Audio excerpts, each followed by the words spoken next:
Tohle jsou ty moje hliněné misky z Indie. Oni jsou takový krásně zdobeny jako uvnitř plastickým vzorem. Po straně taky. To je druhá s Ganéšou. No a zní to takhle.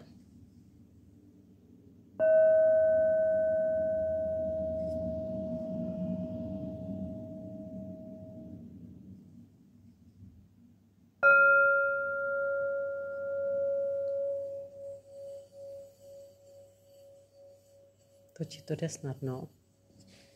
Je to trošku přichytím prstem.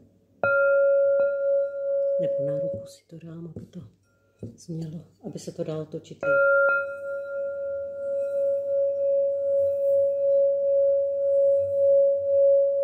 Jako krásně to, lehce se to točí, no je to takový trošku ostřejší zvuk.